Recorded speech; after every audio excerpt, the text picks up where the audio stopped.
Ti sei mai chiesto cosa faresti se scoprissi che la persona che ami di più ti sta tradendo? Oggi voglio condividere la mia storia scioccante che ha cambiato la mia vita per sempre.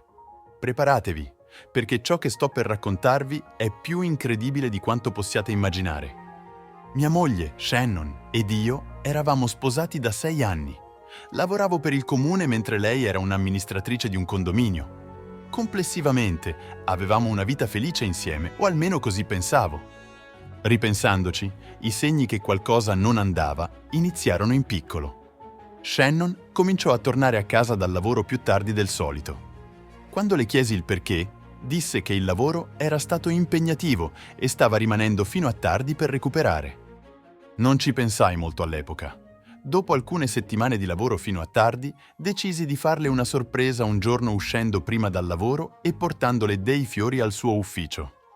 Ma quando arrivai, il suo capo mi disse che aveva preso il giorno libero. Ero confuso sul perché Shannon mentisse sul lavorare tardi o, ancora meglio, mentisse sui suoi giorni liberi. Nello stesso periodo notai che Shannon era costantemente sul telefono, scorrendo attraverso Snapchat e Instagram. Era incollata a quel coso. Distoglieva lo schermo da me ogni volta che passavo. Shannon iniziò anche a diventare distante. La nostra vita intima si interruppe improvvisamente. Lei smise di iniziare momenti di intimità e quando ci provavo io, faceva scuse per evitarlo. Mi sentivo perplesso su cosa stesse causando questo cambiamento nel suo comportamento. Il mio istinto mi diceva che qualcosa non andava. Così, quando Shannon uscì un giorno lo scorso fine settimana, comprai alcuni registratori attivati dalla voce. Ne nascosi uno nella nostra camera da letto e uno nella sua macchina. Odiai invadere la sua privacy in quel modo, ma il mio sospetto ebbe la meglio su di me. Solo 3 settimane dopo, le registrazioni confermarono il mio peggior timore. Shannon mi stava tradendo. Riuscii a ottenere il numero di telefono e l'indirizzo dell'uomo con cui stava. Scoprii che stava uscendo di casa la mattina per andare direttamente a casa di questo uomo invece di andare al lavoro. Una mattina presi un giorno libero e la seguii in una macchina a noleggio.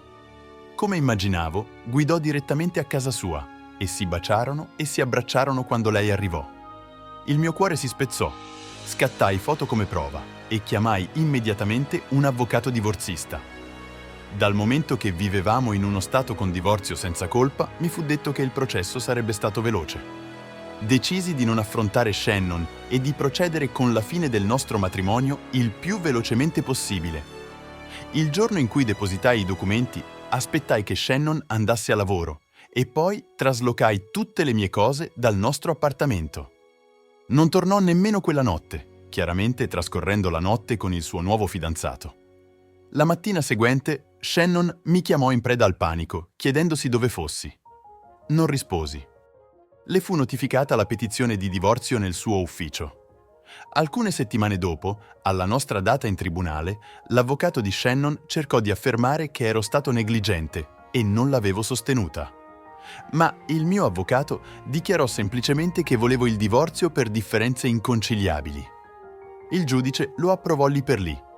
Poiché non avevamo figli, la divisione dei beni fu semplice. Non possedevamo una casa o altro. Lei tenne la sua macchina, io la mia.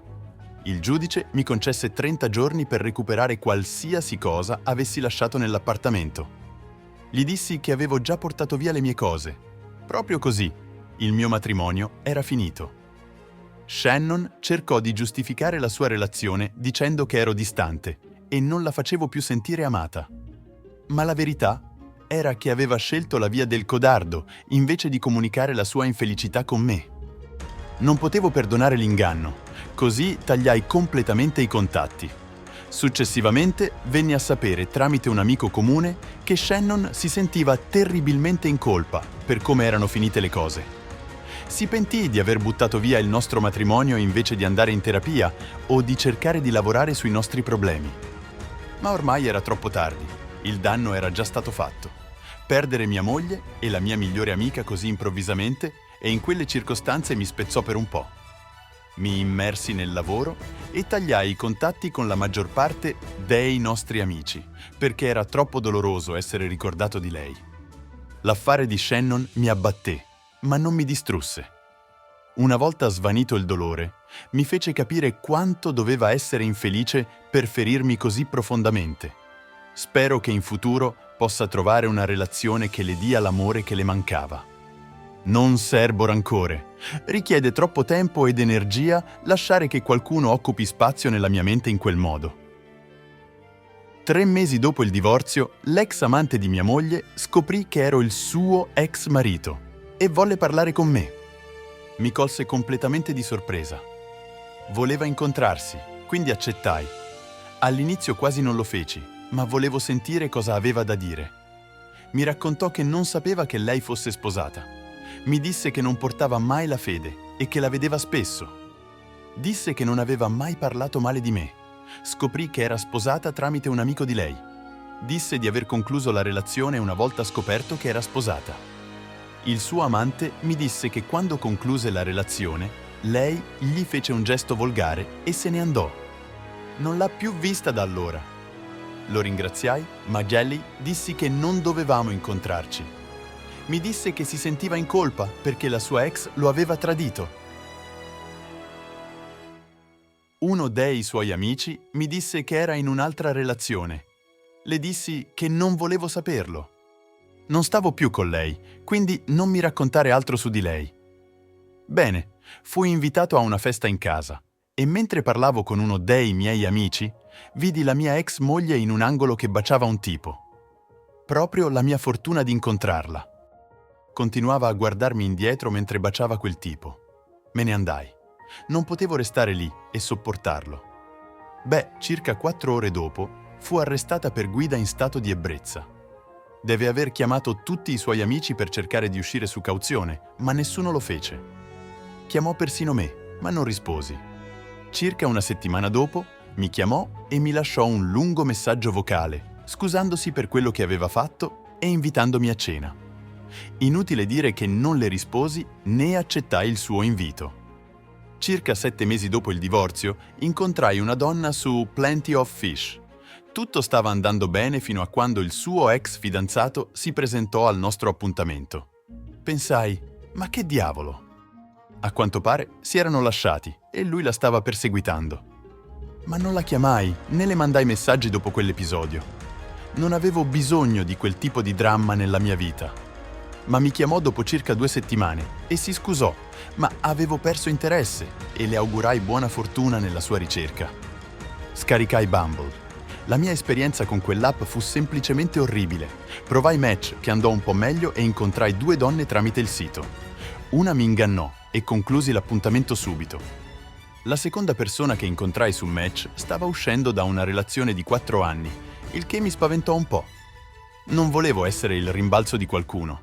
Suppongo che per alcuni possa funzionare, ma non per me. Poi incontrai un'altra persona su Match e siamo usciti 2 volte finora. Ha la sua vita in ordine. Non ha figli. Lavora per FedEx e sta frequentando la scuola part-time per ottenere la laurea in gestione aziendale. Lei ha 28 anni e io ne ho 29, ma la mia nuova potenziale compagna ha un problema con l'alcol. Non so se posso continuare nemmeno questa relazione. Poi l'ultima donna che ho incontrato, ci siamo incontrati in un bar. Amico, non riusciva a staccarsi dal telefono. Era su Instagram e Facebook per tutto il tempo che parlavamo. Quando andò in bagno, me ne andai. Da quando ho avuto questi tentativi di appuntamenti falliti, tranne forse quella che ha il problema con l'alcol e che sostiene di stare ricevendo aiuto per questo, penso che mi prenderò una pausa per un po'. Comunque, voglio ringraziare Storie di Tradimento per aver condiviso la mia storia. Grazie per aver ascoltato. Alla prossima. Cosa faresti se scoprissi che il tuo partner ti tradisce? Lascia un commento qui sotto con la tua opinione. Se ti è piaciuta questa storia o ti ha fatto riflettere, non dimenticare di mettere like e iscriverti al canale per altre incredibili storie come questa.